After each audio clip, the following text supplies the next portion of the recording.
Dr. J didn't wait until he was done playing to make a concerted effort to share his knowledge.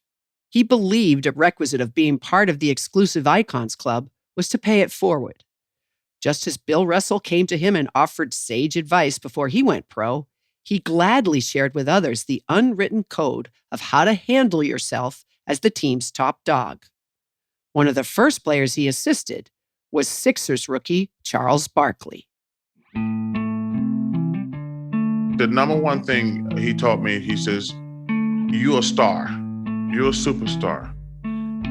Make sure these other guys feel important. Number one, you're going to get all the blame, which is 100% correct. And he says, you're going to get really almost all the credit. You're kind of an amateur psychologist. He said, you got to make those guys feel special because number one, you're getting all the credit. Hey, when y'all go to dinner, you grab the check. Every holiday, if a guy's stuck in town, you make sure they come to your house. Dr. J and Moses also provided this tidbit of advice for the round mound of rebound. Lose the cheesy warm-up suits, which were a staple in the college game at the time. They said, we're taking you to shopping. They took me to Boyd's store, and I spent like $25,000. I was like, are y'all crazy? I mean, because I ain't never made any money in my life. And we shop. They buy me about 10 to 15 suits, and the bill was like $25,000. When I got the bill, I was like, man, y'all are crazy. And I remember calling my agent and my mom and grandma. I said, I spent $25,000 today, y'all. And my grandmother says, I never made that much money in my life. And it was so funny, but like, they were right. This is professional basketball. You can't walk around in sweats.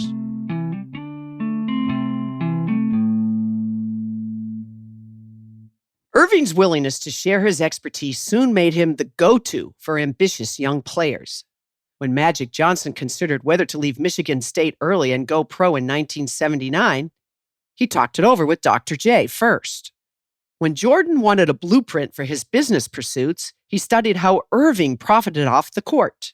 Dr. J was one of the guys that I'd idolized from the business side of things, and I wanted to take that same passage, and show that I was more than just a basketball player. I had a personality, I had a business mindset.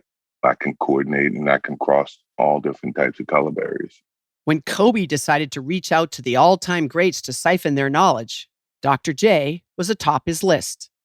Shaquille O'Neal grew up wanting to be just like Dr. J. He loved his style, his marketing power, and the fluidity of his game.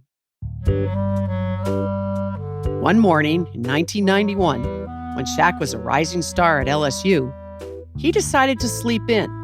So one day I'm in, my sophomore year, and I missed class on purpose because I'm like, I'm an All-American. If anything happened, I'll just go pro. I'm starting to get arrogant. He was snoring blissfully when suddenly he heard the door click open. I wake up and I see this big-ass hand on my chest. And it's really Dr. J, and I'm like, I actually thought I was dead for real. Seriously, I thought I was dead. I was that tired. And then when I came through, he said, Coach Brown said, meet him on the track right now.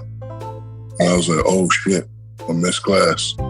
Shaq followed his idol to the track, where an agitated Dale Brown was waiting. He instructed his young center to sprint 2 laps. After Shaq rested for about a minute, Brown barked, run again, as Dr. J did his best to suppress a smile. So I would run 2 laps, sprint. Dr. J and Coach Brown, go again, 2 laps. Go again. Coach Brown, I'm going to run you till you throw up. But in my mind, I'm like, Dr. J is out there. This when I was young and had no body fat, and I used to just fly around the track. Afterward, Dr. J sat down with the young Shaq and urged him to remain humble, go to class, and make sound financial decisions. Erving gave the big man his number, and a wonderful relationship was hatched.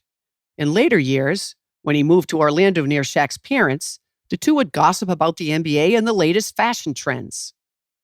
In July of 1996, Shaq was a free agent. Lakers GM Jerry West was relentlessly pursuing him. Shaq was torn. He loved the idea of moving to LA and playing with such a storied franchise. But he felt a tug of loyalty towards the Magic, which had drafted him number 1. He dialed up his mentor, Dr. J. I was like, Doc, I need your advice. And he said, brother, do what's best for you. And, he was the last guy that I talked to before I made the decision about leaving Orlando. Dr. J's influence continues to span numerous generations. Allen Iverson was a complicated star. He ushered in his own brand of individualism with his hip-hop vibe, cornrows, and baggy pants, and became a cultural icon in the process. He also became one of the most beloved Sixers of all time, alongside Dr. J, who, when Iverson's career took some circuitous turns, became his sounding board. Here's Iverson talking to Michael Rappaport of Fox Sports in 2017. And Doc has been he's always been supportive of me. He's always been there for me, for whatever, even if it's just a conversation about something that I might be going through personally off the basketball court. He's been there. When Jason Kidd retired in 2013 and contemplated a post-basketball life, he called the doctor for guidance on how he could replicate Erving's success with his bottling company. Dwayne Wade, born and raised in Chicago, grew up idolizing, naturally, Jordan. Buddy tells me when he got into the league and signed with Converse, it was Julius Erving who became his muse. The doctor also helped him understand how to adjust his own game when, in 2010, LeBron James and Chris Bosh famously joined him on the Miami Heat. I took a lot from Dr. J in my career from the standpoint of a star player in the midst of his prime to be able to sacrifice to win a championship. And I respect that so much. And so I kind of model a lot of myself. I don't know if people know that. I'm glad you asked that. Even his fashion. I looked at his fashion and was like, yo, Dr. J was a bad dude. Julius Erving has been retired 35 years. Yet his legacy has staying power because, aside from those 18,364 career points and his undeniable basketball panache, he has proven to be a redoubtable mentor for a litany of players, past and present. Nobody was cooler than Dr. J, with his knee-high socks, his ABA afro, and his elegant basketball moves. But it's his generosity of spirit and his willingness to help to continue to lay the groundwork for an NBA that supports players as athletes, social justice advocates, and forward-thinking businessmen that makes him such a critical link in the evolution of the basketball icon.